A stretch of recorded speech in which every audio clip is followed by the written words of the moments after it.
네. 예. 뭐 오늘 자기소개하는 시간이 아니고 한 주간 있었던 얘기하는 시간인데 한 주간 어떻게 지내셨나요? 우리 김도인부터 물어볼까? 김도인 어떻게 한 주 어떻게 보냈습니까? 왜 저 먼저 1번님? 뭐 아무나 하면 되지. 응. 뭐 했지? 네, 저 오랜만에 좀 쉬었어요. 시간이 나가지고. 아, 쉬셨어요? 네네. 뭐 하면서 쉬셨습니까? 그냥 존재하면서 쉬었어요. 아, 존재하면서. 네, 오랜만에 존재를 했어요. 비잉. 네. 비잉 하셨구나. 아, 네. 그러셨군요. 야. 우리 깡 선생은 어떻게 한 주 어떻게 보냈어요? 저요? 네. 재밌는 거를 많이 찾아가지고 게임도 하고 좀 쉬고 있는데. 아, 요즘에 다들 쉬고 있구나. 예. 잘 됐네. 무슨 게임 하고 있습니까? 이게 너무 웃겨. 쉬고 있는데 잘 아니, 됐다는 아이패드로 표현이. 그냥. 아, 아이패드? 예. 재밌더라고요. 추천 좀 하나 해주세요. 뭐가 재밌어요? 해주세요. 좋아요. 게임. 이거 FTL이라고 네. Faster Than Light 라는 어. 아주 독립 게임, 인디 게임 회사에서 만든 재밌는 게임인데. 아, 그래요? 예. 불가능합니다. 왜요? 빛보다 빠른 건 존재할 수 없기 때문에. 아, 무슨 뜻인데 그게? FT 뭐? Faster Than Light이라고 우주 탐사하면서. 네. 그렇구만. 불가능한 거네, 그지? 알겠습니다. 독실이는 어떻게 지내셨나요?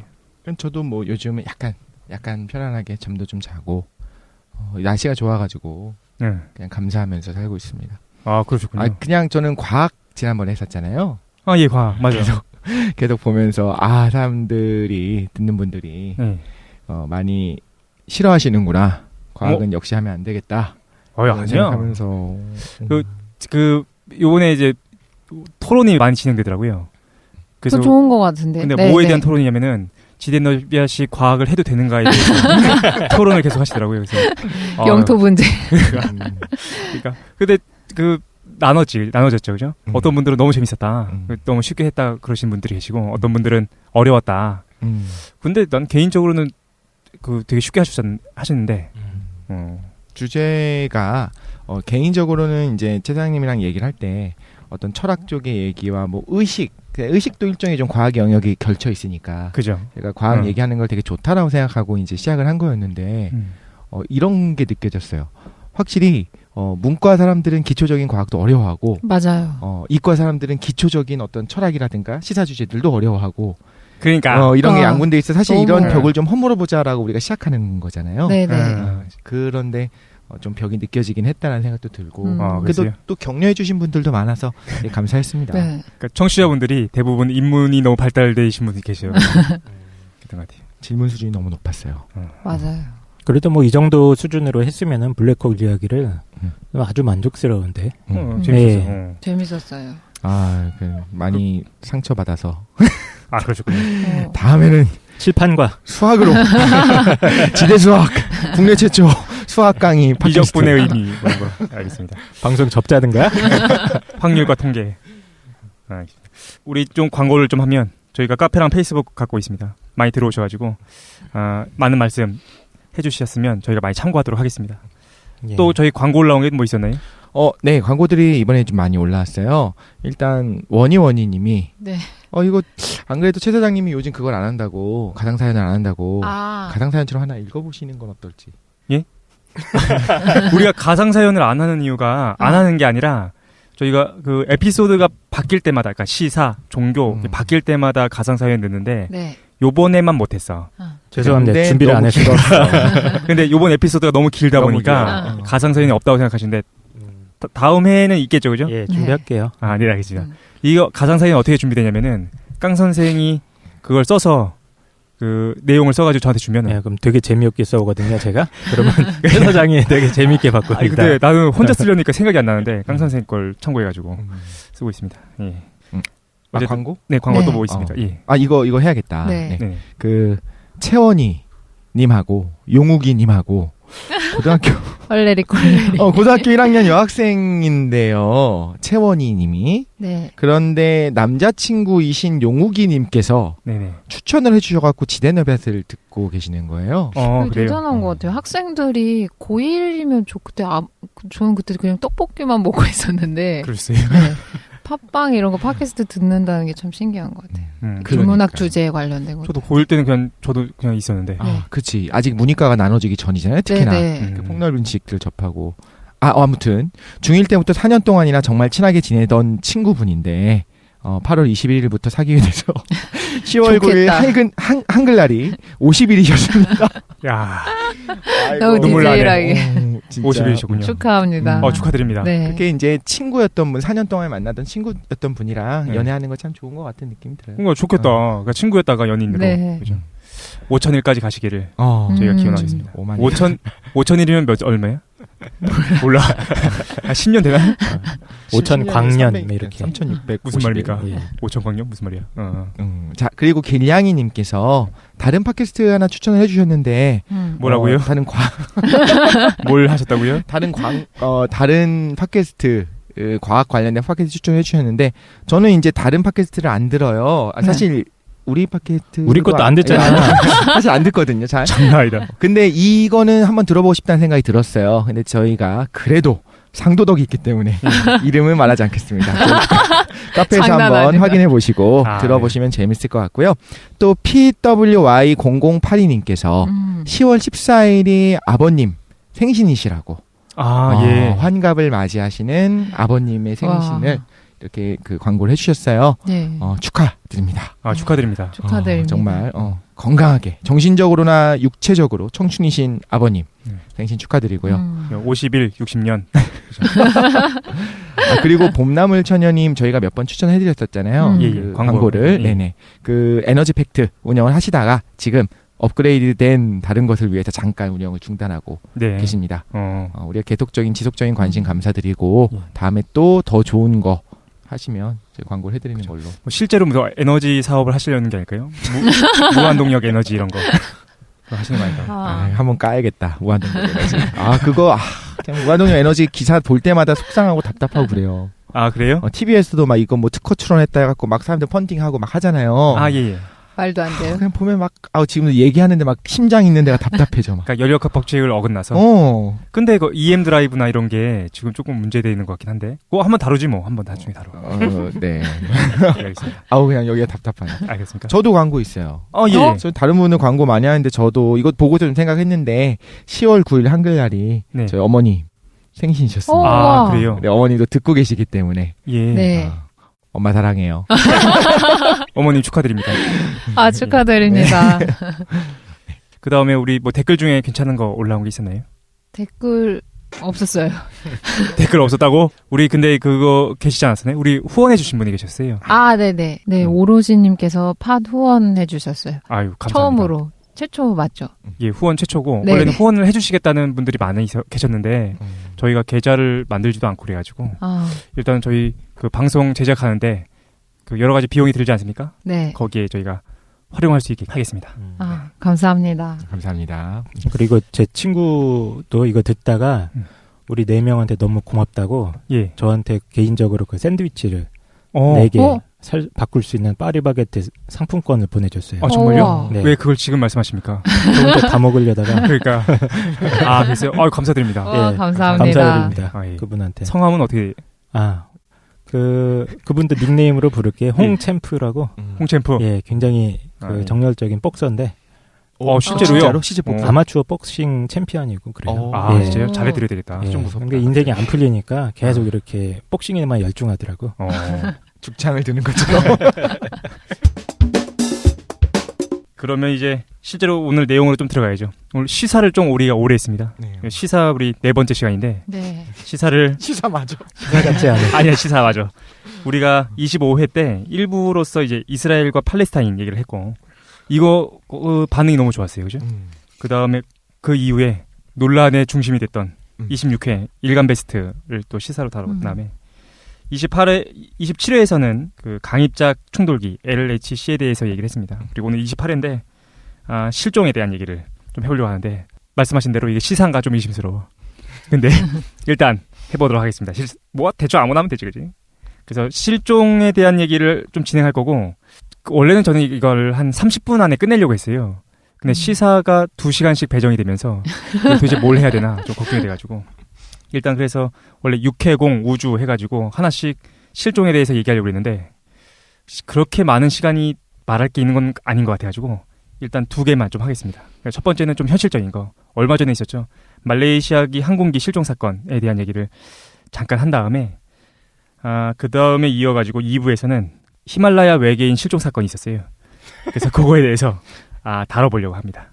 일단 먼저 말레이시아기 실종 사건 얘기를 잠깐 할게요. 편하게 오늘은 들으시면 될 것 같아요. 일단 우리 잘 몰라요. 말레이시아기 실종 사건에 대해서. 왜냐면은 그때 한국이 좀 복잡했죠, 그죠? 복잡한 것도 있었고 한국이 실제로 연결된 문제가 아니었기 때문에 간단하게 한번 좀 살펴보겠습니다. 원래는 얘가 뭔가 특별한 게 있을 줄 알았어. 완전히 사라졌잖아요. 그래서 뭔가 버뮤다나 맞아, 너무 궁금했어요. 버뮤다나 뭐 우주에 납치됐거나 뭔가 있을 줄 알았거든요. 근데 결론만 먼저 말씀드리면 아무것도 없다. 그냥 평범한 실종이에요. 평범하다가 좀 이상하지만 평범한 실종. 그게 격추 얘기도 할 거예요. 네. 그러니까 말레이시아 항공사가 지금 이제 좆됐거든요. 근데 두 가지 측면에서 좆됐습니다. 왜냐면은 두 가지 일이 겹쳐 발생했어요. 하나는 실종 사건이 있었고 최근에 격추도 된 거야. 그러니까 둘 다 말레이시아 항공사에서 발생한 거라서. 그렇구나. 네네. 같은 거 아니에요? 그 실종된 항공기가 격추된 거잖아요. 그렇게 미스테리로 끌고 가려고 하시는 분들이 계셨는데 전혀 다른 거예요. 그러니까 기종이 약간 비슷하긴 한데 시간 차이가 있죠.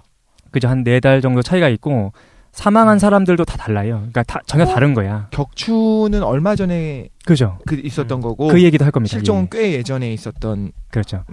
실종은 3월에 있었고 격추는 언제였지? 7월인가 8월인가? 7월이에요. 7월이에요. 그래서 두 개가 말레이시아 항공사에서 한 거고 지금 말레이시아 항공사는 말도 아닙니다. 그러니까 탑승객도 없고. 근데 그 얘기도 이제 하게 될 거예요.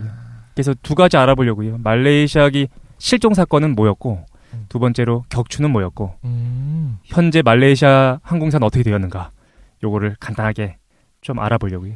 저희 뭐 이렇게 보험 처리가 됐는지 이런 것도 나오나요?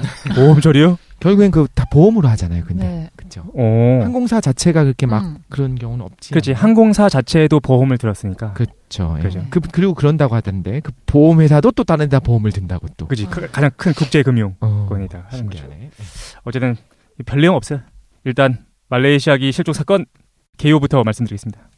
2014년 3월 8일 말레이시아 쿠알라룸푸르에서 이륙해서 중국 베이징으로 가던 말레이시아 항공 MH370 편이 연락이 두절되며 벌어진 항공 실종 사건을 말레이시아기 실종 사건이라 부릅니다. 그러니까 그 모델이 좀 달라요.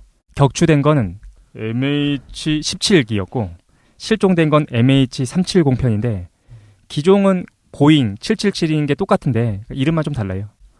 궁금한데 네네. 이게 그러면 그 격추된 비행기 처음에 언론사에 나왔을 때 실종됐다 어디 간지 모르겠다 이게 나왔어요? 아니 격추된 거는 바로 격추된 거예요. 바로 격추됐다고 나왔어요? 격추되자마자 단군이 쐈다는 그거 아닌가요? 이 맞아요. 그렇죠.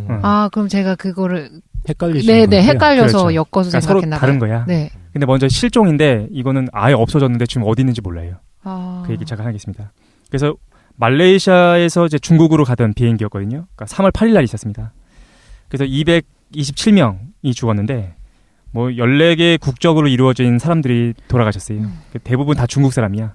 153명 정도가 중국 사람이고 나머지는 이제 말레이시아, 인도네시아, 호주, 프랑스, 미국 이렇게 있는데 어떤 내용이었냐면은 지금은 어떤 물증도 없어요. 그러니까 사라졌고 너무나 오랜 시간이 지났기 때문에 학계나 업계에서는 전원 사망한 것 같다라는 거죠. 근데 어디 있는지 모르겠다라는 겁니다. 사건의 경과를 좀 말씀드릴게요. 어떻게 이루어졌는가? 좀 지도를 한번 생각해 봐야 될 것 같은데 지도를 한번 보면 동남아가 복잡하지 않습니까? 네. 아주 쉽게 얘기하면 말레이시아는 2개의 섬으로 돼 있어요. 그러니까 사과 2개 딱딱 있다라고 생각하시면 됩니다. 근데 그 밑에 그릇이 뭔가 받치고 있는데 인도네시아가 그 밑에 그릇처럼 받치고 있어요. 그리고 인도네시아 밑에 호주가 있습니다. 그죠? 근데 말레이시아가 아까 사과했잖아요. 그 위쪽으로 이제 막 동남아 있는 거야. 왜 그런 거 있잖아요. 뭐 그리고 미얀마, 태국, 라오스 이런 거 그죠? 더 위로 올라가면 이제 중국이 있고 그죠? 일단 그 사과 말레이시아기에서부터 출발해가지고 중국까지 가고 있는 중이었다. 3월 8일 00시 41분, 그러니까 12시가 지난 시간이었는데 말레이시아 항공 보잉 777기가 쿠알라룸푸르에서 이륙합니다. 부앙 이륙한 거지. 그 다음에 사실 굳이 부앙 이렇게 이동하지 않습니까? 프로펠러 비행 같은. 40분이 지난 다음에 조종석에서 이제 관제탑으로 최후 무선이 자동으로 전달돼요. 그리고서 딱 2분 후에 무선 응답기가 꺼집니다. 갑자기 이제 통신이 두절된 거죠. 그 이후에 어떤 일이 발생하냐면은 진짜 신청이네. 꺼진 다음에 9분 정도 있으면은 레이더망에서 갑자기 사라집니다. 그러니까 폭발한 거냐? 근데 폭발은 또 아니야. 그냥 갑자기 사라진 거예요. 그리고 나서 45분이 돼서야 그 관제탑에서는 확인이 안 되는데 말레이시아 군에서 레이더에서 포착이 됩니다. 근데 어디서 포착되냐면은 위로 쭉 올라가고 있었는데 갑자기 왼쪽, 그러니까 서쪽이죠. 서쪽으로 갑자기 방향을 틀어서 이동하고 있는 모습이 군 레이더에 포착돼요. 그리고는 사라집니다. 잠깐만요. 예. 항공사 레이더에서는 사라지고요. 그렇죠. 항공사 레이더에서는 갑자기 사라진 거야. 근데 원래는 위로 쭉 올라가야 돼. 말레이시아에서부터 중국까지. 근데 군 레이더에서는 왼쪽으로 선회해서 뭔가 회항하려고 하는 듯한 모습으로 보였다라는 거죠. 근데 이따가 얘기하겠지만 이게 논쟁이 돼요. 왜냐면 서쪽으로 회항을 하려면은 인도네시아를 지나가야지. 그릇처럼 인도네시아가 받치고 있으니까. 그런데 인도네시아 군에서는 뭐라 발표하느냐? 그런 거 없었다는 거예요. 그래서 이게 이상합니다. 얘가 어디로 갔는지 모르겠어. 그런데 북쪽으로 간 건 아닌 것 같아요. 왜냐면은 동남아의 어떤 나라에서도 없었다. 뭔가. 제가 이해가 좀 안 가는 게 말레이시아가 있고 예. 중국을 가려면 이렇게 동북 쪽으로 북동쪽으로 가는 거잖아요. 그렇죠. 근데 서쪽으로 회항을 하면 인도네시아는 아래에 있는 건데 인도네시아가 말레이시아를 그 아예 다 감싸고 있거든요. 근데 아예 감싸고 있어요. 그렇죠. 이륙한 지 그렇게 오래되지 않고 레이더망에 잡힐 수 있는 거리여야 되는 거야. 근데 안 잡히죠. 어쨌든 이런 일이 있었습니다. 이게 경과야. 그래서 그냥 사라졌어. 어떻게 사라진지 모르겠다라는 거죠. 근데 일단 여러 가지 해석이 있습니다. 하이제킹. 그게 제일 먼저 것 같은데. 어떤 거? 납치하는 거. 딱 납치 아니에요? 딱 들었을 땐 납치 같은데. 저는 아무런 정보 없이 지금 생각하는 건데. 이제 외계인으로 엮어갈 것 같긴 하지만. 아니야, 이거 못 엮을 게 없어. 정말? 그러니까 얘네가 어디로 갔는지 모르겠어. 북쪽도 아니고, 그것도 인도네시아를 건너간 것도 아니고. 그런데 나중에 여러 가지 얘기가 나오거든요. 뒤에 나올 텐데 지금은 그 몰디브가 있어요. 그 몰디브는 이제 인도 아래쪽에 있거든요. 그러니까 한참 가야 돼. 서쪽으로 가서 한참 간 다음에 몰디브에서 사람들이 뭘 발견하냐면은 그 비슷한 시각에 아주 낮은 고도로 날아가고 있는 보잉 777기를 확인해요. 근데 그거는 지금 중요하게 다뤄지진 않는 것 같아. 그리고 이따가 또 얘기하겠지만 그 인도양이라고 해가지고 호주 옆에 있는 바다가 인도양이거든요. 거기에서 이제 블랙박스의 음파가 발견이 됩니다. 그건 조금 이따 얘기할게요. 그래서 사람들이 지금 어쨌든 추락한 건 아니냐 그런 얘기가 있는데 어쨌든 사실은 뭐냐? 사실은 그냥 없어진 거다. 아무것도 없다는 거죠. 이거에 대한 해석 어떻게 해석하냐면은 일단 말레이시아 공군에서는 레이더 자료 발표를 통해 가지고 사고기가 서쪽으로 향한 것은 분명히 보인다라는 거죠. 반면 인도네시아 측에서는 아니다. 국방장관이 발표했어. 인도네시아에서. 인도네시아 최서단에 있는 군 레이더 기지에서 사고기는 물론 어떤 외국 항공기도 포착하지 못했다라고 발언했다는 거죠. 근데 포착 자체를 못한다는 게 좀 말이 안 되지 않아요? 우리 일본에서 뜨고 지는 것도 그러니까. 우리 한국 레이더에서 다 보일 텐데. 그러니까 미스테리지. 없어졌어요. 그런데 이게 좀 재밌는 게 근데 이게 끄면 된대. 그러니까 뭐냐면은 우리는 그런 거 생각하잖아요. 뭐 전지구적인 막 인공위성이 있어가지고 막 촬영하면 될 거 같잖아. 근데 그런 게 아니라 아이폰하고 비슷하다고 그러던데. 그러니까 우리가 아이폰을 켜놓고 있으면 기지국에서 우리를 찾잖아요. 왜냐면 우리 아이폰에서 뭔가 보내는 거니까. 근데 아이폰을 끄면은 얘네가 못 찾아. 그러니까 레이더에 안 잡힌다고? 그러진 않을 텐데. 그치, 레이더에 안 잡히지 않을 것 같아, 그지?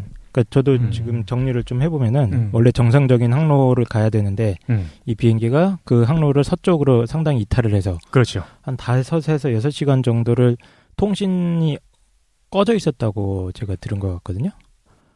교신이 없이 그렇게 쭉 가다가 사라진 거다. 아니, 그렇진 않고 그 2시간 정도를 가다가 왼쪽으로 꺾은 다음엔 아예 없어졌어요. 그러니까 아무도 발견을 못했어. 근데 그동안 통신이나 교신이 이루어지지 않았다. 그렇지. 그렇게 우리가 예측하고 있어요. 그러니까 통신이 없는 상태에서 날아갔을 거다라고 예측하고 있지만 증거 자료는 아무것도 없다. 그 두 가지가 있는 것 같아요. 일단 관제탑으로 보내는 건 자기의 위치 정보를 계속 자동으로 보내는 것 같고 그거를 끄게 되면은 그쪽에서는 관제탑에서는 모르는 거지. 네, 맞아요. 그리고 군 레이더라든가 관제탑에서 그 신호를 받는 거 말고 레이더를 통해서 추적하는 거는 좀 별개로 따로 맞아요, 추적이 맞아요. 가능할 것 같아요. 근데 이거 지금 이게 뒤에 나올 건데 앞에 다 나오네.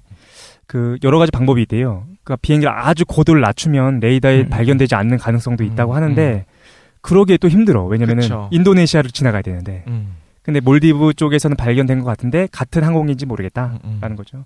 근데 한번 생각해봤어요. 이게 뭐 찾기가 그렇게 어려운가 생각이 들었는데 덕력이 갑자기 발동해가지고 도대체 얘 크기가 얼마나 하길래 지구에서 발견이 안 되는가를 한번 생각해 봤거든. 크잖아요. 777이 꽤 큰데. 그래서 보잉 777의 길이를 좀 봤더니 63m야.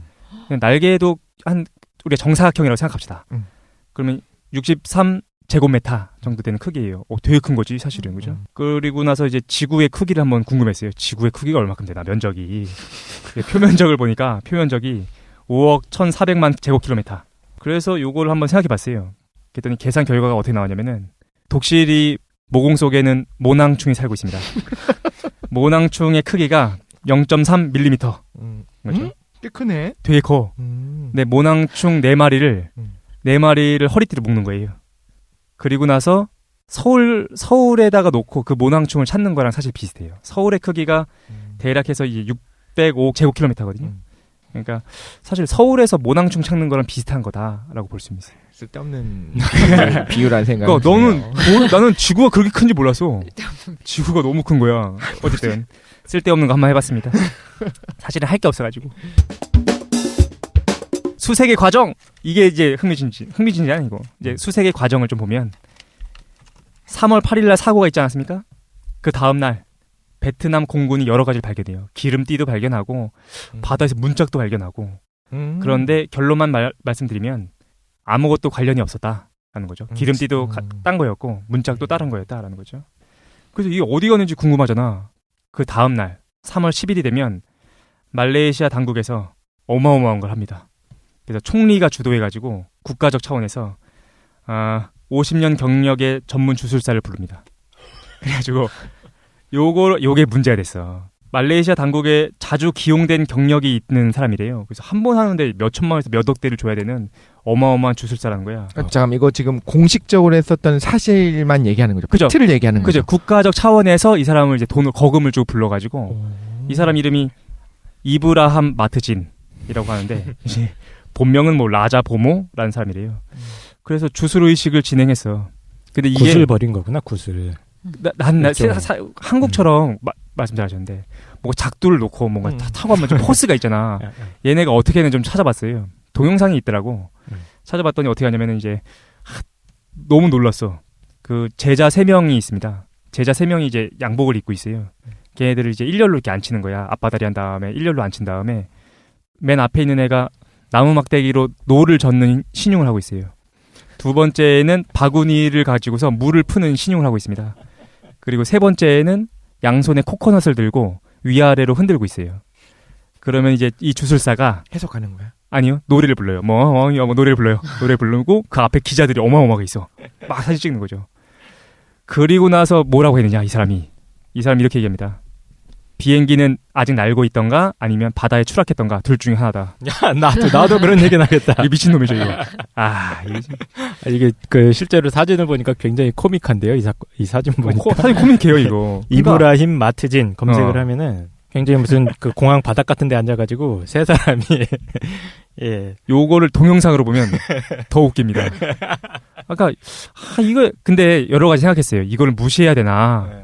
근데 뭐 모르지. 우리가 어떤 영적 세계라는 게 만약 있다면 모르는 거니까. 잠깐만, 다음 날이라고요? 다음 날. 다음 날? 사고 나고 다음 날고 있을 수는 없잖아. 연료가 없으니까. 날 수도 있지. 영적인 힘으로. 그러니까 나는 이걸 듣자마자 외계인의 납치인가? 라고 생각도 했었는데. 뭐 우리가 여러 가지 예언을 할 수 있는 거죠. 그죠? 근데 이제 이거죠. 착륙했을 리는 없다라는 거잖아요, 이 사람은. 여전히 날든가 추락했든가. 그러니까 이 사람은 그냥 막 얘기한 거지. 막 얘기하는 거야, 그냥. 이것 말고도 여러 가지가 있어요. 그 뭐죠? 어떤 막대기 같은 걸로 눈에 대고서 막 비행기를 보는 신용을 하고 막 별의별 걸 다 해. 근데 이건 좀 모르겠어요. 어쨌든 이런 일이 있었다는 거죠. 그래서 국제적인 비난이 좀 있었습니다. 그리고 좀 시간이 지나가지고 이틀 정도 지나서 아까 말씀드렸던 그 몰디브에서 관측이 돼요. 그러니까 인도 바로 아래에 있는 몰디브에서 일부 주민이 집에서 뛰쳐나올 정도로 굉음을 내면서 낮게 비행하는 비행기를 목격했다. 하는 거죠. 난 그날인 줄 알았네. 그럼 지금 4일이 지났잖아요. 4일이 지난 거야. 그치. 그런데 만약에 이거는 팩트가 아닌데 이거 전혀 어떤 근거도 없는데 납치를 했다가 어디에 잠깐 착륙했다가 다시 갔다가 그럴 수는 있겠지. 그쵸. 가능성은 있죠. 가능성이 있으니까 모르겠어요. 그래서 실종 비행기랑 외견도 비슷하다고 해서 주목을 받았는데 이건 뭐 어쨌든 뭐 구체적인 근거가 없으니까 사라졌습니다. 그리고 3월 내내 수색했는데 어떤 성과도 없어요. 그리고 이제 3월 말 정도가 되면 인도양 남부에 추락한 것으로 공식적으로 그냥 결론 냅니다. 아, 인도양, 그러니까 호주 아래쪽으로 회항에서 날아가다가 그냥 추락한 것 같다. 이유는 모르지만 이렇게 얘기한 거죠. 그리고 4월 6일 한 달이 지난 시점에서 블랙박스 전파 신호가 감지가 됩니다. 블랙박스에 이게 추락한 다음에 뿜어내는 거예요, 스스로. 그래서 전파. 뽑아내는 거. 그래서 그 헤르츠가 37.5헤르츠, 킬로헤르츠인가? 라고 했는데 블랙박스의 배터리 수명이 약 30일 정도래요. 그러니까 한 달이 지났으니까 거의 꺼져가는 시점에서 뭔가 블랙박스 신호 같은 걸 발견한 거야. 그래서 중국이 최초로 블랙박스 주파수인 37.5kHz를 감지한 데 이어서 호주도 해당 주파수를 감지합니다. 근데 어디서 감지가 되는지 몰라가지고 막 서로 헤매요. 근데 꺼지기 직전이잖아? 결국 꺼집니다. 그래서 못 찾아요. 근데 중요한 게 이게 정말로 이 비행기의 주파수냐는 좀 의심스러운 것 같아. 그러니까 그냥 뉴스를 보면 마치 요 말레이시아 항공기의 주파수인 것처럼 보이지만 모든 블랙박스의 그쵸. 주파수가 동일해요. 37.5. SOS 신호 같이 여기 있으니까 가져가라. 그치? 이 신호를 국제 공통으로 하겠죠. 그러니까 누구의 신호인지 모른다라는 거죠. 원래 근데 블랙박스에 대해서 좀 알아봤더니 블랙박스가 육지에서는 그 이거 소리를 안 낸대요. 음파를 안, 그 뭐죠? 그 전파를 안 보낸다고 하더라고. 물에 닿으면 화학적 반응에 의해서 한 달 동안 전파를 보낸다라고 하더라고요. 그래서 4월 14일 날 결국 배터리가 방전되면서 위치 추적 조사를 중단하고 지금은 어쨌든 아무것도 없다. 모른다. 그 블랙박스가 얘 건지도 몰라. 그래서 그냥 없어졌어요. 없어지고 땡! 끝났다라는 거죠. 좀 냄새가 나는데요. 납치. 근데 납치했어도 뭔가 보여야 되는데 어디인지 모르겠다라는 거죠. 근데 납치했으면 뭔 요구가 있어야 되잖아요. 그냥 아무런 요구 없이 납치를 해요? 어떤 특정한 단체에서 중국 무슨 어디 입장에서 입장을 발표했어요. 우리가 했다! 근데 아무런 근거도 없어. 어떻게 했는지 그런 것도 없어가지고 이 사람도 묻혔고 지금 아무것도 없습니다. 그 성공한 납치일 수도 있죠.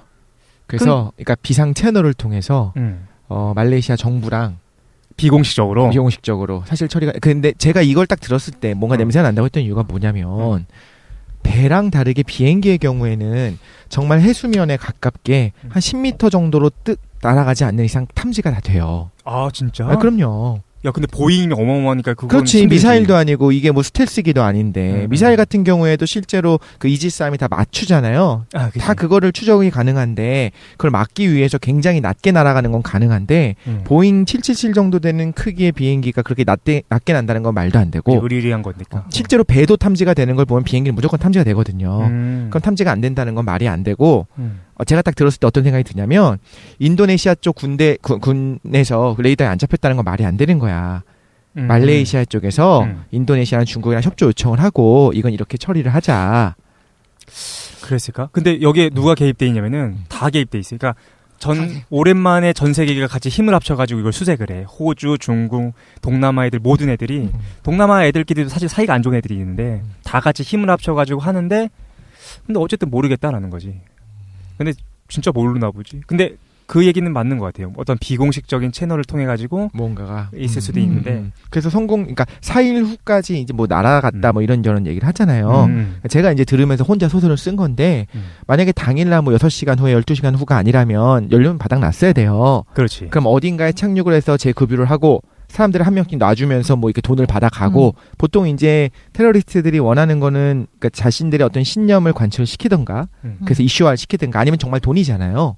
그러니까 내가 사람들을 놔줄 테니까 어디나 착륙시키고 이렇게 할 수 있게 준비를 해줘라 라고 했을 때 어떤 성공한 납치라면 전 세계적인 이슈 없이 조용히 넘어갔을 수도 있지 않을까? 혹시 외계인들이 납치해가지고 미국에서 취하고 있는 건 아닐까요? 어쨌든 가능성이 있습니다. 무슨 가능성이 있냐? 첫 번째 말씀 잘하셨는데 일단 납치 가능성은 조금 이따 얘기하고 일단 기기 고장이나 기장의 사망설의 가능성이 있어요. 그죠? 그러니까 기기가 고장 나서 해수면에 뭐 폭발했다든지 어떤 문제가 있을 수 있겠지. 근데 폭발은 아니었어요. 그러니까 전 세계적으로 핵 확산을 막기 위한 그 감지 장치들이 있대. 근데 거기서 폭파는 없었다라는 것도 있고 실제로 이제 오래된 전문가들에 따르면 비행기가 차라리 폭파돼가지고 그러면 찾기가 쉽대요. 왜냐면은 비행기 안에 들어있는 것들 중에서 대부분이 다 물에 뜬다는 거야. 뭐 의자나 뭐 이런 것들. 그래서 발견되기 쉬운데 그쵸. 만약에 바다에 추락한 거면 아주 원상태 그대로 그냥 추락했어야 되는데 쉽지 않다라는 거지. 완전히 해체가 돼버리면 예를 들면 블랙박스 같은 경우에도 물에 녹으면 이제 오렌지 색깔. 그러니까 그 색깔이 하거든요. 맞아, 원래 오렌지 색깔이야. 그래서 이제 나 여기 있다라는 거를 보여주기 위해서. 그치. 근데 육지에 추락하는 경우에는 찾기 힘들 수도 있을 것 같은데 실제로 그런 경우도 많았고 제가 좀 비행기 되게 좋아하거든요. 그래? 또 비행기 뭐 추락 사건이라든가 이런 것들에 대해서 항공사고 수사대나 그런 거 다큐도 좋아하고 글도 되게 많이 봤어요. 좋아했어요, 그냥. 비행기 좋아한대. 역시 덕후.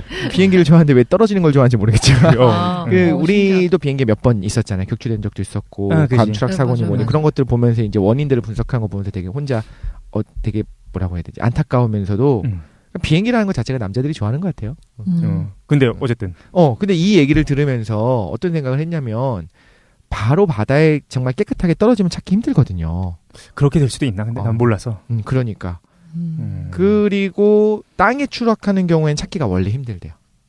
땅에 추락하는 진짜? 경우. 차라리? 완전 폭발해갖고 막 폭발음이 하고 하더라도 거의 현장 접근도 힘들 수 있고 비가 많이 온다든가 이런 경우에는. 근데 지금 얘기는 이제 모순된 게 뭐가 있냐면 사실 레이더잖아요. 그지, 레이더. 레이더에서 사라진다는 건 말이 안 되거든. 그리고 그 오랜 기간 동안 기장이 연락을 안 했다는 게 좀 문제가 되는 건데 그 얘기 잠깐 해볼게요. 그래서 일단 확실한 건 뭐냐면 서쪽으로 방향을 틀어서 회항하려는 흔적이 있었다는 게 중요한 거지. 그러니까 뭔가 조치가 있긴 있었던 것 같아. 그치. 갑자기 회항하려고 했으니까. 근데 보통은 회항하기 전에 기기가 고장나서 회항하는 거라고 한다면 보통은 허락을 받는데요. 그렇죠. 그러니까 기장이 허락을 받고 관제탑에 근데 그런 게 없었다라는 거죠. 그렇다면은 너무 급박해서 그렇게 할 수 없는 상황은 아니었는가를 우리가 생각해 볼 수 있는데 이렇게 얘기할 수 있습니다. 혹시 그 일부에서는 이렇게 얘기한대요. 송신이 없었다는 것. 그것은 혹시 조종사가 자살한 건 아닌가라는 거죠. 아니면 누군가에 의해 죽었거나. 근데 그것도 사실은 어렵대요. 왜냐면은 조종사가 2명이 타고 있대. 그러니까 1명이 죽거나 뭐 그래도 다른 1명이 운행할 수 있다는 거죠. 그래서 기기의 고장이나 기장이 자살하거나 뭐 그런 건 아닌 것 같아. 그런데 중요한 게 이런 일이 있었습니다. 2번째 가능성인데 기장이 납치한 거. 그 얘기 잠깐 해볼게요. 스스로 끄고 의지로. 기장이 납치한 거는 지금 미국이랑 말레이시아에서 가장 유력하게 생각하고 있는 가능성 중에 하나인데 기장을 지금 확인해봤습니다. 기장이 어떤 사람인가. 그런데 기장의 집을 탈탈 털어봤더니 석연치 않은 것들이 보이기 시작했어요. 대표적으로 뭐가 있냐면 이 사람이 비행 시뮬레이션을 집에서 하는데 인도양의 인도, 스리랑카, 몰디브, 뭐 그다음에 디에고 가르시아 그런 공항에 착륙하는 연습들을 계속 했다라는 흔적이 나타났다는 거예요. 그러니까 이 기장이 납치한 것은 아닌가라는 지금 의심을 하고 있는데 근데 중요한 건 이것도 아닌 것 같아. 왜냐면은 이 비행을 하기 전에 기장이 몇 시간 전에 갑자기 바뀌었대요. 그러니까 모른다는 거구나. 우리가 납치를 하려면은 오랜 기간 동안 계획한 거를 자기가 하는 거지 급하게 바꿨는데 그렇게 하긴 쉽지가 않다라는 거죠. 그래서 기장에 의한 납치도 아닐 것 같다라는 생각도 지금 진행하고 있다고 합니다. 그럼 테러의 가능성이냐? 라는 거죠. 그게 제가 알기로는 이제 몇 번의 테러가 있었잖아요. 그 다음에 이제 그 조종석 안으로 들어가는 것 자체도 거의 불가능에 가깝고. 아 그래? 안 열어주네. 옛날에는 저희 어렸을 때는 내 꿈이 조종사였다 이렇게 얘기하면 이제 착륙한 다음에 한번 구경도 시켜주고 그런 게 있었어요. 지금은 이제 영화를 봐도 나오지만 절대 못 들어가게 해요. 안 열어줍니다. 그래. 그리고 만약에 테러의 경우에 바로 비상 버튼을 눌러가지고 테러다라고 하는 것들을 관제탑으로 뿌려주고 근데 그 의지적으로 끄지 않으면 안 되는데 지금 껐다라는 거잖아요. 문제는. 그지. 근데 부기장도 사실 그거는 확실하지 않아서 조사를 안 했는데 부기장이 좀 이상했대. 부기장이 이제 막 그 아까 전에 못 들어가게 하는데 사람들을 부르기도 하고 여러 가지 뭐 생각해 볼 수 있을 것 같은데 어쨌든 기장에 의한 납치는 아닌 것 같기도 하다라는 거죠. 테러의 가능성이냐? 봤더니 그 탑승한 승객 중에서 2명이 도난된 여권을 사용하고 있었대. 그래서 이거 테러인가라고 봤더니 그 2명도 그냥 다른 나라에 입국하려고 했던 사람들이고 테러도 아닌 것 같다라는 거죠. 그래서 지금은 결론 그냥 모르겠다라는 거죠. 그래서 지금은 그냥 잠정적으로 결론 냈어요. 인도양에서 침몰한 것 같다. 그런데 근거는 없다라는 거죠. 어쨌든 이게 말레이시아기 MH370기 실종 사건의 전말입니다. 끝입니까? 2번째. 그래서 말레이시아기 피격 사건도 준비했어. 이 할 게 너무 없어가지고 어떻게 피격되는가. 요거는 짧아요. 아니 근데 이게 왜 시사예요? 지금 한 게? 죄송합니다. 원래는 요 실종 사건하고 피격이 뭔가 연결고리가 있는 줄 알고 조사한 거야. 그리고 버뮤다도 뭔가 엮을 수 있을 것 같아가지고 연결했는데 조사해 보니까 그냥 아무것도 없어.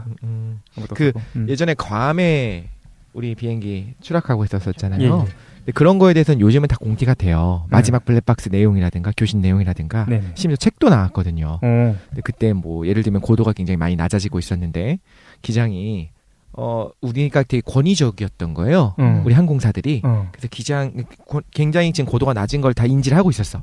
부조종사도 알고 있고 뒤에서 이제 신호 그 하시는 분들이 3명이 타고 있는 기종이었는데 그런데 말을 못 하는 거예요. 고도가 이상하게 낮다. 기장님 좀 위험한 것 같은데요. 좀 고도를 높이시다. 이 말을 못 하는 거야. 권위적이라. 그 얘기 들었던 거. 그게 너무 심해가지고 심지어 때리기까지 했다고. 기장이 부기장을 때릴 수 있는 상황이었던 거예요. 일종의 우리나라 같은 경우는 또 공사 출신들로서 이제 조종사가 이제 되기도 하고 하니까. 그리고 뭐 이런저런 게 있겠죠. 그래서 그 사건 이후로는 또 그러니까 이게 얘기 다 녹음이 돼 있어요. 이상하다. 오늘 너무 고도가 낮은데 이렇게 혼잣말 정도 하는 정도 수준이고 안 됩니다. 지금 좀 높입시다. 위험합니다. 이렇게 얘기를 못 하는 거예요. 블랙박스사에 그게 다 녹음이 돼 있는 거지. 그래 그걸 이제 우리나라 항공사뿐만 아니라 전 세계 모든 항공사들이 그걸 갖고 교육을 시키고 이제 해요. 이제 그래서 어떻게 바뀌냐면 무조건 그 콕핏 안에서 조종석 안에서는 무조건 자유롭게 이야기할 수 있게. 좀 문제가 있는 것 같고 위험한 것 같으면 권위주의를 깨야 된다는 거죠. 근데 그거를 이제 책도 여러 번 나왔었고 다큐멘터리도 있고 이제 아티클들 이렇게 인터넷에 돌아다니는 거 보면 있어요. 거기도 그런 얘기들이 나오거든요. 동양권에서 이런 사고가 발생할 수밖에 없는 상황이었다. 한국이 사례가 됐구나. 그렇죠. 그리고 그 어떤 책들은 뭐 아웃라이어 이런 책들 보면은 그거에 대해서 이런 조사를 해요. 맞아요. 이런 식으로 조종사들이 되게 권위주의를 가지고 함부로 선배한테 대들지 못하는 문화권의 나라들 이렇게 쫙 목록이 있고 안 그렇고 자유롭게 할 수 있는 나라들이 있고 한국 그래서 이제 항공사고에 대해서 사고 자체는 되게 안타깝고 비극이긴 한데 그걸 가지고 우리가 또 좀 배우는 것들도 있는 것 같아요. 이런 문화가 어떻게 나타날 수 있구나. 어쨌든 이 어떤 내용도 없는 시사를 그렇게 연결시켜 주셔서 감사합니다. 이게 참 일단은 그래서 말레이시아기 피격 사건은 짧게 할게요. 실종 사건 후 4개월이 지났습니다. 그랬더니 말레이시아기가 사라졌어 또 이번에는. 난 그래서 같은 건가 조사를 해봤는데 다른 겁니다. 전혀 다른 거고 얘는 MH17편이 격추당한 사건인데 어떻게 격추됐냐면은 이게 7월 17일 날 있었던 거예요. 먼저 이제 네덜란드를 출발한 비행기가 독일을 건너서 폴란드를 지나서 우크라이나를 건너서 러시아로 들어가려고 하는 그 국경에서 격추된 거죠. 그래서 7월 17일 이것도 12시야. 12시 15분에 네덜란드를 떠났던 그 비행기가 현지 시각으로 그 다음날 이제 06시죠. 06시 10분 그 도착했어야 되는데 이륙한 지 4시간 만에 러시아와 우크라이나 국경지대에서 갑자기 연락이 두절됩니다. 그리고 나서 바로 이제 잔해랑 탑승객의 시신들이 발견됐고 목격자도 나오고 그래서 격추된 거다라고 이제 바로 알 수 있었던 그런 사건이었어요. 그래서 어디 가고 있는 건가요? 말레이시아 쿠알라룸푸르에 가는 거였어요. 네덜란드에서. 근데 그거를 육지 쪽으로 가네요. 그렇네. 육지 쪽으로 가는구나. 신기하네. 최단 코스로 가려고. 어쨌든 그렇게 가고 있었는데 원인 지금 우크라이나가 지금 문제가 있지 않습니까? 그래서 정부군이 있고 반군들이 있어요. 반군들은 이제 러시아 친러시아 쪽 애들이고 둘이 지금 전쟁을 하고 있는데 지금은 이제 우크라이나의 반군, 그러니까 친러시아 사람들이 오인 사격할 한 것이다라는 가능성이 가장 유력하게 돼 있습니다. 격추당한 위치 자체가 우크라이나랑 러시아 국경 인근으로 우크라이나 정부군과 친러시아 분리주의 반군 교전 중인 지역입니다. 그래서 지금도 이제 서로 비난하고 있어요. 정부군이랑 반군이 서로 니네가 격추시킨 거 아니냐 이렇게 지금 하고 있는 중입니다. 근데 우크라이나 정부 측에서는 이렇게 얘기하고 있어요. 그러니까 반군들 니네가 부크 미사일이라는 게 있대.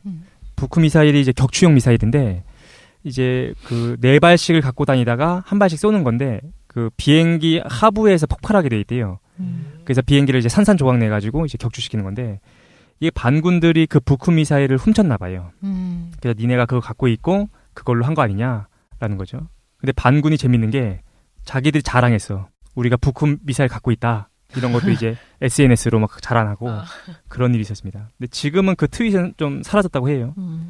그래서 실제로 말레이시아 항공 여객기는 방금 말씀드린 것처럼 그 부크 미사일에 맞아서 산산이 조각 난 거고 서방 측에서도 이제는 반군들이 그 우크라이나군 수송기로 오인하고서 격추한 것이다라고 결론 내린 상태입니다.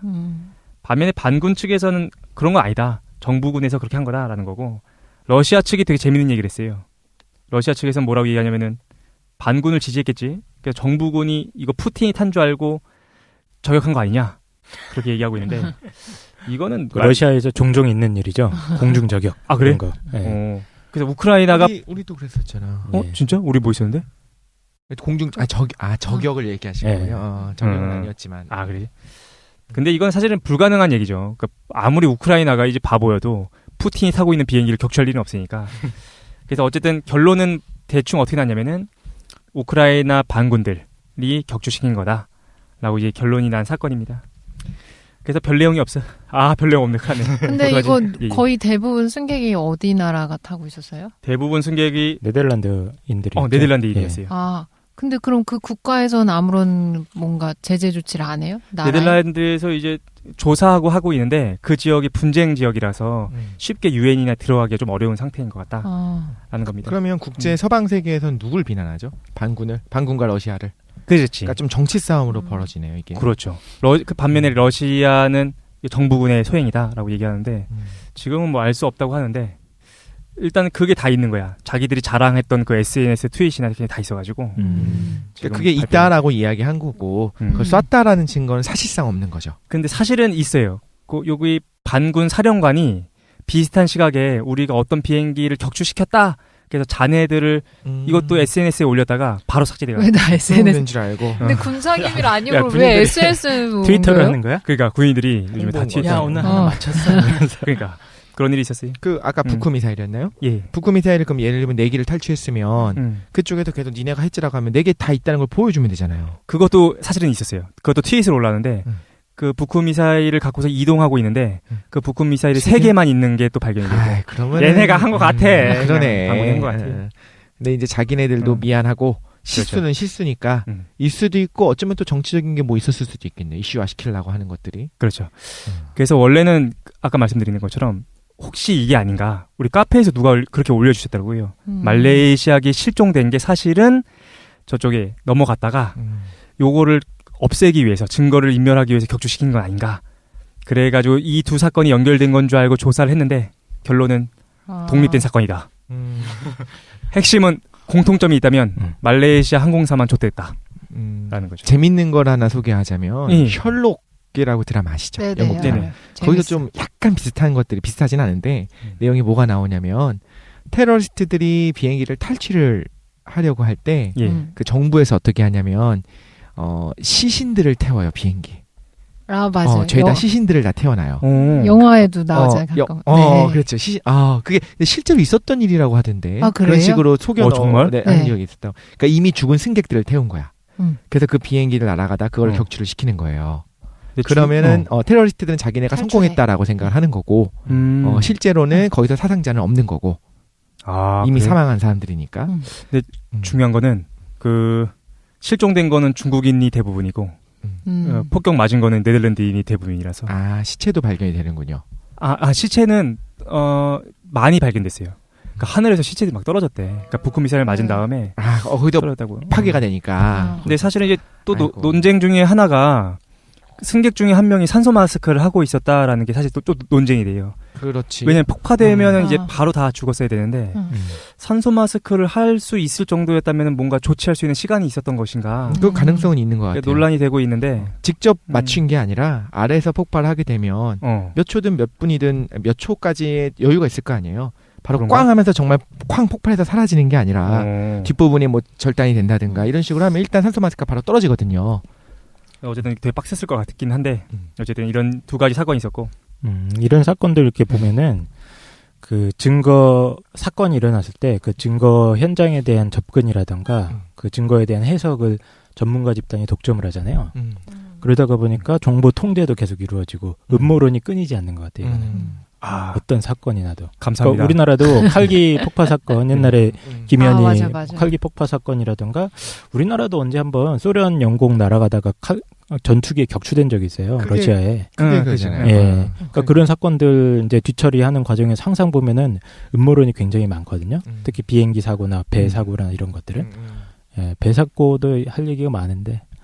세월호부터 시작해서 사실 천안함도 그렇고 얘기는 할 건이 있는 것 같아요. 예전에는 그런 것들이 다 음모론은 음모론이다. 근데 음모론으로 낙인을 찍는 순간부터 그게 사실이 아닌 것들을 괜히 주장하는 비합리적인 주장으로 변하잖아요.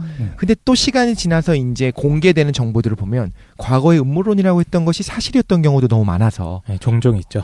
정부들은 이미 다 알고 있었다. 그렇죠. 그런 것들. 합의가 있었다. 예를 들면 뭐 적국의 적국이 어뢰로 아군의 함선을 쐈다. 네, 그래서 전쟁이 난 적 있잖아요. 베트남 전쟁. 통칭만 사건이. 그렇게 한 거야? 예. 예. 미국에서 그렇게 얘기했죠. 근데 그것도 일부는 사실로 진실이고, 조작이 이제 드러났죠. 일부는 조작. 그래? 몰랐네. 그런 걸 조사할 걸. 어쨌든 궁금해졌어. 말레이시아 항공은 어떻게 됐을 것인가 궁금해져가지고 좀 찾아봤어요. 네. 찾아봤는데 말레이시아 항공은 되게 큰 애야. 그러니까 대한항공 같은 애고. 지금은 이제 완전 망했어요. 그래서 지금은 이제 대부분 운항을 그래도 하고 있습니다. 왜냐면 예약한 사람들이 있으니까. 근데 지금은 예약 취소율이 높대요. 그렇지만 어쩔 수 없이 운행을 했기 때문에 운행은 지금 제대로 하고 있고 승객보다 승무원이 더 많은 지경에 이르렀다라고 합니다. 그래서 한 번 운행하는데 수십만 달러의 손해가 발생하고 있고 그리고 또 사고가 나기 전부터 왜 에어아시아 있잖아요. 맨날 할인 행사하는 애. 네. 걔네들은 진에어나 제주항공 같은 애들인 거야. 조그만 애들이죠. 타봤어요. 걔네 때문에 적자가 되게 컸대. 근데 이번 사고까지 있어가지고 이제 주식에서도 이제 그 상장 폐기하고 지금 끝났네. 그죠. 한 1,000억 원의 순손실을 기록했고 6,000명 감원 계획도 있고 망했습니다. 말레이시아 항공은. 정부에서 뭐 해주겠지. 뭐. 그래서 이게 지금 두 가지 얘기가 나오나 봐요. 그래서 아예 국영으로 돌리자, 그러니까. 아니면 아예 민영으로 팔자 이 얘기가 나오고 있는 것 같은데. 어쨌든 이런 일이 있었습니다. 끝. 여기서 의미를 좀 찾아주세요. 의미 한번 찾아봅시다. 저는 저는 그거 생각했어요. 지금 러시아 또 얘기 나오면서 역시 핵이다. 네? 왜? 우크라이나. 우크라이나를 이렇게 지난번 얘기했었죠. 네, 잠깐 얘기 나왔어요. 독실님이 지금 얘기하려고 하는 거는 그 소련이 보호해준다고 핵을 다 우크라이나에서 빼왔는데 미국과 같이. 그렇지. 그러니까 이걸 얘기했네요. 그 냉전이 끝난 다음에 핵이 최고 많았던 나라가 물론 미국, 소련이 많았고, 그러니까 러시아가 많았고 우크라이나에 세 번째로 많아요. 세계에서 세 번째로 핵이 많은 데가 우크라이나였어요. 우크라이나니까 배치를 해놨었던 거지. 근데 이제 소련이라고 하는 건 연방이잖아요. 그렇죠. 러시아 거가 아니라는 거죠. 그럼 우크라이나 정부 소유예요. 그거는 독립을 했으니까. 그렇네. 그런데 그거를 미국과 소련이 미국 같은 경우에 너를 핵 우산 안에 넣어줄게. 러시아가 너네 절대 공격하지 못하도록 우리가 보호해줄게. 그러니까 경제 지원도 팍팍 해줄 거니까 핵을 포기해라. 그래서 그 핵들을 폐기를 시켰어요. 러시아가 다 빼가고. 그러니까 지금 우크라이나 핵이 없는 거죠. 그런데 이제 이건 시사 문제에 관해서 조금 찾아보시면 되겠지만 지금 말하자면 여기서 러시아 편, 반군들이죠, 말하자면. 그렇죠, 이런 것들이 일어나고 러시아에서 그거를 굉장히 지원을 좀 해주잖아요. 이런 거 내부에도 이런 생각은 들어요. 이게 누가 정의롭다를 떠나서 정의로운 거에 대해서 우리가 좀 더 깊이 파야지 쉽게 말할 수 없겠지만 핵이 있었어도 이렇게 러시아가 쉽게 장난감 가지고 놀듯이 이렇게 행동할 수 있었을까. 전혀 우리 방금 했던 얘기랑은 연결이 그래서 어쨌든 감사합니다. 또 다른 분들은 이거에 대해서 어떻게 생각하시는지 한번 얘기를 한번 들어보겠습니다. 말은 할 수 있는데 상장되지는 않는 거예요. 평가 후에 상장되는 거. 연결시켜 주십시오. 저는 항상 전에 이제 독실님께서도 과학 파트 하셨는데 과학하는 게 굉장히 중요하다고 생각하는 게 좀 진짜 전형적인 문과여서 수학 특히 물리는 완전 성적이 바닥인 학생이었거든요.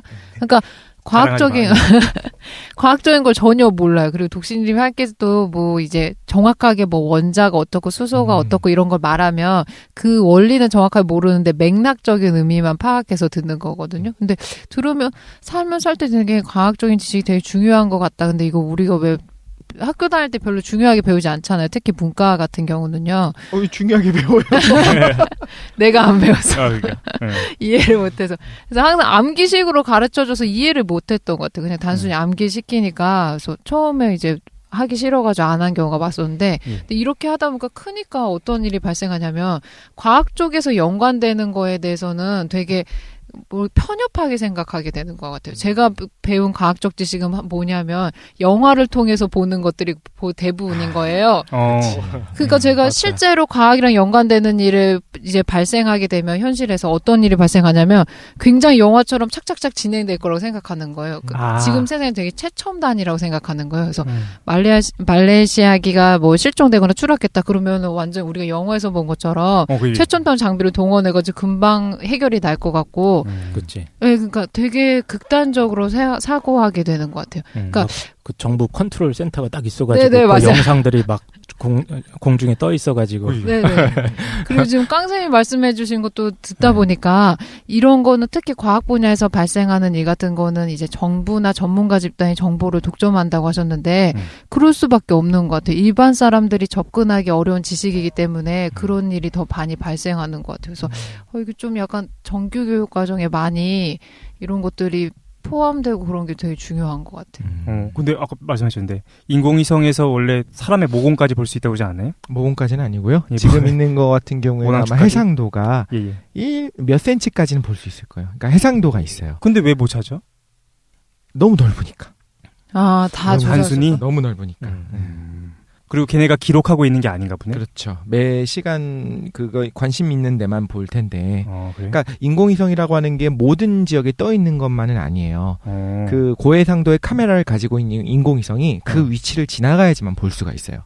그게 아니라 정지하고 있는 위성들도 있는데 정지위성 같은 경우에는 적도 위에 떠 있게 되고 그렇지. 인도양 위에 떠 있진 않겠네. 그렇죠. 3만 킬로 이상 떨어져 있고 거기서 카메라를 갖고 있진 않거든요. 정지위성들은 전파를 반사하는 게 목적이기 때문에 그게 아니라 그럼 군사위성 이런 경우에는 이제 그 위성 촬영을 하는 거 있잖아요. 그럼 그 위를 지나가야지만 찍을 수가 있는 거고. 그래요. 그 경우에도 그렇잖아요. 우리가 멀리 보게 되면 그러니까 넓은 부분을 보게 되면 자세히는 안 보이고 자세히 그걸 확대를 하게 되면 넓게는 놓치게 되고 그러니까 어느 위치에 있는지 알면 그 좌표를 찍어서 볼 수 있을 텐데 전체적으로 어디 있는지 찾아봐라 라고 못 찾는 거죠. 뭔가 실제 사건과 연결되고 있어. 감사합니다. 근데 이게 진짜 감정적으로 대응하게 되는 것 같아요. 과학적인 거랑 연관된 사건은 특히 뭐 배사고나 이런 것도 막 너무 왜 막 어떤 최첨단 장비가 와서 바로 이렇게 뭔가 꺼내가지고 할 수 있을 것 같은데 시간이 굉장히 많이 걸리고 생각처럼 진행이 안 되면 저희는 음모가 있을 거라고 생각하고 되게 비난부터 하게 되잖아요. 그 과정이 무슨 걸가 이루어지는지 모르니까. 그래서 참 과학적인 부분에 이런 대응하기가 어려운 것 같아요. 실제로 그 처리해본 경험이 없게 되면 미숙한 처리를 하게 되는 경우가 있을 것 같고요. 이것도 경험이 있어야 되는 거잖아요.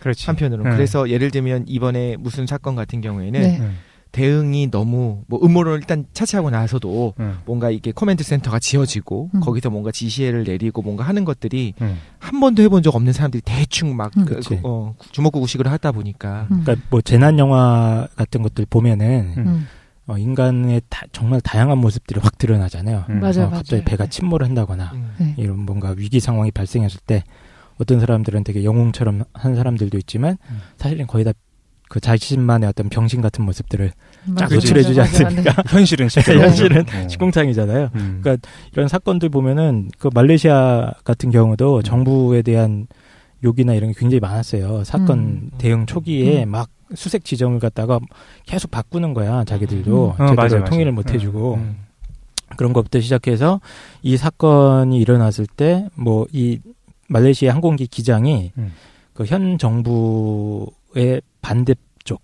그러니까 야당 정치 지도인이랑 그런 게 있었어요. 커넥션이 있다. 원래 둘이 뭔가 이제 친한 사이였다.